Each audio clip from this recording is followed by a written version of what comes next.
अस्सलाम वालेकुम दोस्तों। आज के ज़माने के अंदर लर्निंग की क्या अहमियत है ये मुझे बताने की ज़रूरत नहीं है। आज चाहे आप स्टूडेंट हो, चाहे आप टीचर हो, चाहे आप ऑफिस वर्कर हो, आपको नए स्किल सीखने की ज़रूरत पेश आती रहती है और दूसरों को स्किल सिखाने की ज़रूरत भी पेश आती रहती है। अगर आपका ताल्लुक एजुकेशन से है तो ये बात बहुत कॉमन है कि आपको स्टूडेंट्स को डिफरेंट लर्निंग्स करवानी होती है। आज की इस वीडियो के अंदर मैं बात करने वाला हूं एक बहुत ही ज़बरदस्त मॉडल के बारे में, जो मॉडल हमें सिखाता है कि किस तरीके से हम लर्निंग को आसान बना सकते हैं अपने लिए और दूसरों के लिए। Down the road, other developed countries are going to become fierce competitors in the post-secondary market. It is important that we can identify the differences in these practices to help us successfully implement genuine, inclusive education. Current situation, especially along with the rise of China, that education has become more and more an issue. Create a model where education can be anytime, anywhere, personalized, and it should be available to everybody at a very, very logical price. आज हम बात करेंगे 1987 में present किए गए एक model के बारे में, लर्निंग मॉडल जो कि फ्लेमिंग ने प्रेजेंट करा, और इस मॉडल को कहते हैं वार्क मॉडल, VARK, जहां V स्टैंड करता है विजुअल, A स्टैंड करता है फॉर ऑडिटोरी, R स्टैंड करता है for reading and writing and K stand करता है फॉर काइनेस्थेटिक। इस थ्योरी के मुताबिक इंसान लर्निंग इन 4 तरीकों से करता है। या तो आप एक विजुअल लर्नर हैं, या फिर आप एक ऑडिटोरी लर्नर हैं, या फिर आप रीडिंग और राइटिंग लर्नर हैं, या आप एक काइनेस्थेटिक वर्कर हैं। मिसाल के तौर पर हम एक नया स्किल सीखना चाहते हैं। बहुत ही आसान सा स्किल है, आप में से बहुत सारों को आता भी होगा। हम साइकिल चलाना सीखना चाहते हैं। राइडिंग अ बाईसाइकिल हमारा एक स्किल है जो कि हम सीखना चाहते हैं। अब मैं आपके सामने 4 तरीकेकार बता रहा हूं, आप खुद देखिए कि इसमें से कौन सा रास्ता, कौन सा तरीकेकार ज्यादा इजी रहता है आपके लिए। जरूरी नहीं है जो स्किल आपके लिए या जो तरीकेकार आपके लिए इजी रहता हो वो दूसरे के लिए भी रहे, पर मैं आपको बताता हूं। तो हम साइकिल चलाना सीखना चाहते हैं और उसका पहला तरीकाकार ये है कि कोई शख्स आपको साइकिल चलाने के मुताबिक जो पूरा प्रोसीजर है उसकी बहुत सारी पिक्चर्स दिखाए या वीडियो शो करते हैं, वैसे पिक्चर ज्यादा अहम है। दूसरा तरीकेकार ये हो सकता है कि कोई एक्सपर्ट आपको किसी ऑडियो के जरिए सुनाए, यानी कि पिक्चर्स में सिर्फ पिक्चर्स दिखा रहे थे, ऑडियो वाला जो सेक्शन है उसके अंदर हम सिर्फ आपको एक एक्सपर्ट का ऑडियो सुना रहे हैं जो कि आपको बता रहा है कि साइकिल कैसे चलाते हैं। तीसरा तरीकेकार ये है कि आपको एक मैनुअल दिया जाता है, आपको लिखा हुआ कुछ दिया जाता है जिससे पढ़कर आप जो है वो साइकिल चलाने के बारे में सीखोगे, या फिर कोई बता रहा है और आपको लिखने की इजाजत दी जा रही है कि आप लिस्ट बनाइए कि कैसे साइकिल को चलाया जाता है। और चौथा और आखिरी तरीकेकार ये है कि आप किसी को साइकिल चलाते हुए देखते हैं खुद, या फिर आप खुद साइकिल पे बैठते हैं और खुद साइकिल चलाना सीखते हैं। इन चारों तरीकों से आप साइकिल चलाने के बारे में सीख सकते हैं और लोगों पर डिपेंड करता है कि वो कौन से मेथड को प्रेफर करते हैं। तो ये वो 4 मेथड्स थे जिनकी समरी मैंने आपको बताई, visual, auditory, reading, writing and kinesthetic. अब हम लोग डिस्कस करेंगे कि आप कौन से लर्नर हैं और आप किन सवालों के जरिए या किन ऑब्जर्वेशन के जरिए अंदाजा लगा सकते हैं कि जो आपका स्टूडेंट है या जो भी आपका जूनियर है जिसको आप कुछ सिखाना चाहते हो, जो भी आपका बच्चा है जिसको आप कुछ सिखाना चाहते हो, तो वो कौन से टाइप का लर्नर है और कौन से टाइप से आपको उसको समझाना चाहिए। तो सबसे पहले बात कर लेते हैं एक विजुअल लर्नर के बारे में। विजुअल लर्नर वो है जो कि देखकर चीजों को सीख जाता है, उसे कुछ पढ़ने की जरूरत नहीं, उसको खुद कुछ करने की जरूरत नहीं, वो सिर्फ अगर पिक्चर के जरिए समझ सकता है तो वो एक विजुअल लर्नर है।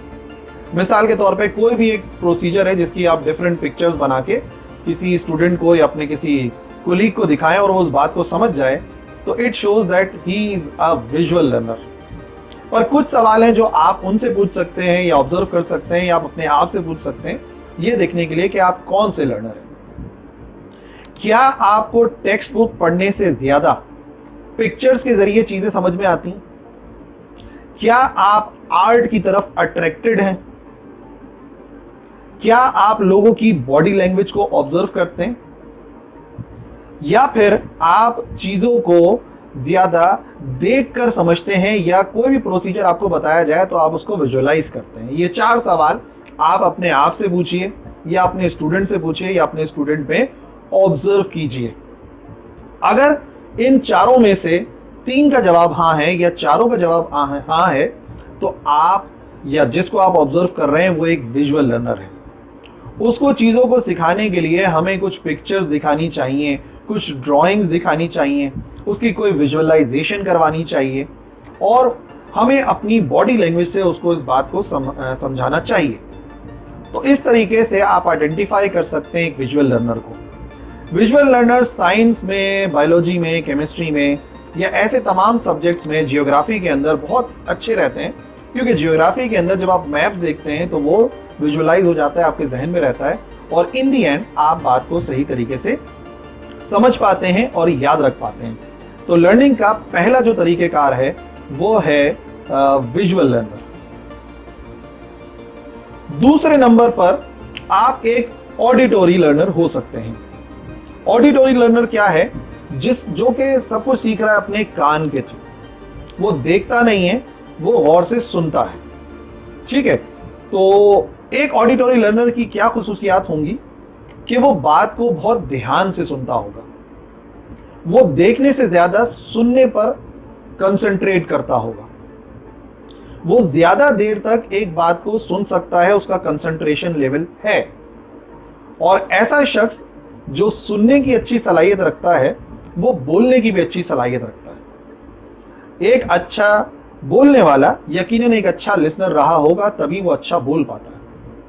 तो आप अपने स्टूडेंट के अंदर या अपने कोलीग के अंदर जिसको आप लर्निंग करवाना चाहते हैं, आप आइडेंटिफाई कीजिए कि क्या लेक्चर देने से वो बात को समझ जाता है, क्या सिर्फ बोलने से उस बात को समझ जाता है।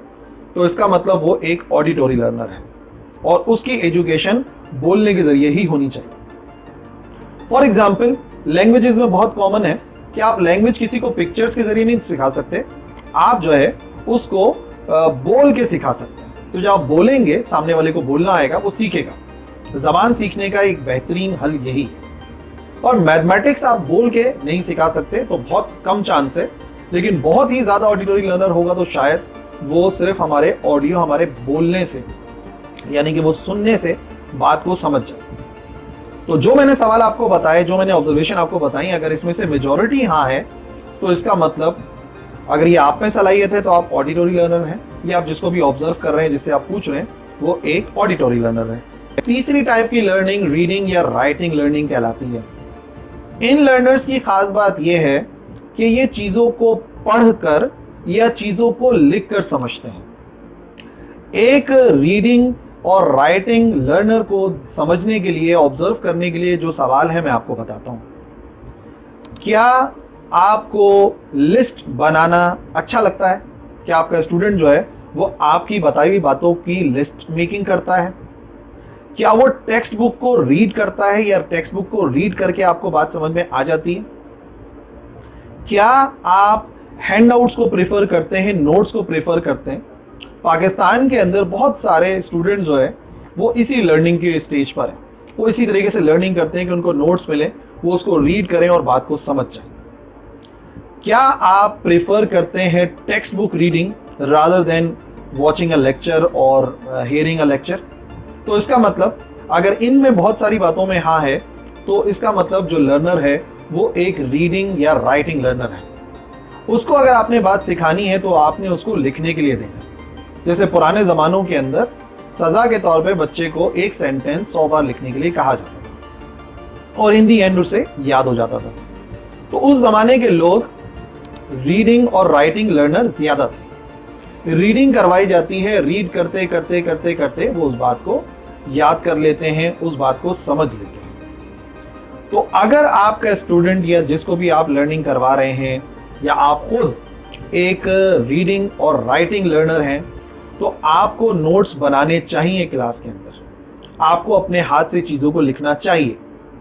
आपको रीडिंग ज्यादा से ज्यादा करनी चाहिए, तो आप समझ जाओगे। ऑडिटोरी लर्नर और रीडिंग या राइटिंग लर्नर के अंदर एक फर्क है सिर्फ दिल में रीड कर लेना तो और आपको बात समझ में आ जाती है तो आप रीडिंग एक्सपर्ट लर्नर हैं।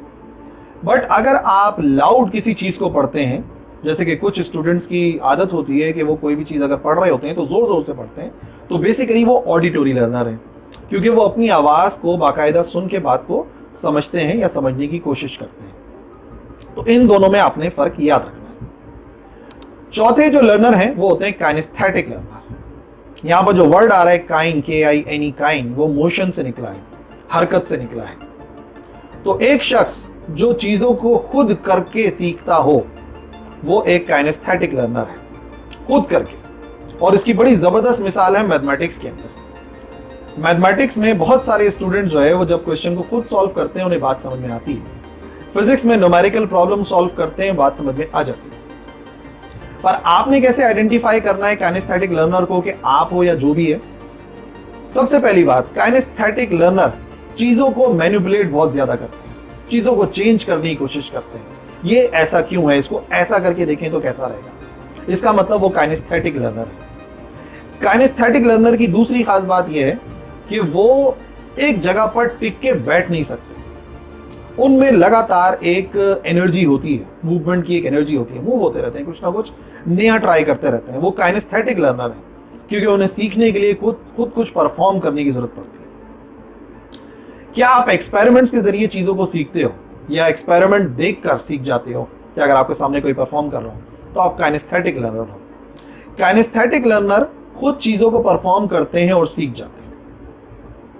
ये वो 4 लर्निंग के तरीकेकार हैं जो मैंने आपको बताए। पर इस थ्योरी के लिए कुछ क्रिटिसिज्म भी है और जो थोड़ा बहुत सही भी है, लेकिन मैं आपको उसका एक तरीकेकार बताता हूं कि कैसे आप इसको अप्लाई कर सकते हो। क्रिटिसिज्म के मुताबिक हर स्टूडेंट सिर्फ रीडिंग लर्नर नहीं हो सकता, सिर्फ ऑडिटोरी लर्नर नहीं हो सकता, सिर्फ विजुअल लर्नर नहीं हो सकता। और ये बात सही है। हम क्यों कैटेगराइज करें?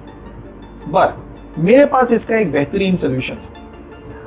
आप ये देखिए कि मैक्सिमम लर्निंग वो किस तरीके से करता है। नंबर 1 बात, स्टूडेंट को आपने पहचान लिया कि मैक्सिमम लर्निंग वो किस तरीके के साथ कर रहा है। और दूसरी बात, एक पर्टिकुलर टॉपिक पर आप एक्सपेरिमेंट कीजिए कि इस टॉपिक को जब स्टूडेंट्स पढ़ते हैं तो पढ़ के समझ जाते हैं या नहीं। आप डिफरेंट एक्सपेरिमेंट्स कीजिए, आप बच्चों से रीड भी करवाइए, पॉइंट्स राइट भी करवाइए, रीडिंग राइटिंग आ जाएगा। आप खुद बोलिए और आप कुछ पिक्चर्स शो करें, तो इससे अंदाजा होगा कि कोई पर्टिकुलर टॉपिक में कौन सी वाली लर्निंग काम करती है। मैथमेटिक्स में काइनेस्थेटिक लर्निंग बेहतरीन काम करती है। जियोग्राफी, जियोलॉजी के अंदर जब तक बच्चा देखता नहीं है, पिक्चर्स नहीं होती, तब तक काम नहीं करता। लैंग्वेजेस के लिए ऑडिटोरी लर्निंग बेहतरीन रहती है। और बहुत सारे सब्जेक्ट्स हैं जहां पर रीडिंग और राइटिंग स्किल्स काम करते हैं। तो आज की वीडियो से हम इस नतीजे पहुंचते हैं और आपको भी इस नतीजे पहुंचना चाहिए कि हमें टॉपिक को आइडेंटिफाई करना है कि इस टॉपिक को कैसे लर्न किया जा सकता है, या एक पर्टिकुलर स्टूडेंट, एक पर्टिकुलर पर्सन कौन सी लर्निंग में ज्यादा अच्छा है। सो आज की वीडियो के लिए इतना ही था। आई होप आज की वीडियो आपके लिए फायदेमंद रही होगी, चाहे आप स्टूडेंट हो, चाहे आप टीचर हो, एजुकेटर हो। अच्छी लगी वीडियो, पसंद आई, फायदा हुआ तो दूसरों तक पहुंचाइए, लाइक कीजिए, कमेंट कीजिए। That's all for this video. Allah Hafiz.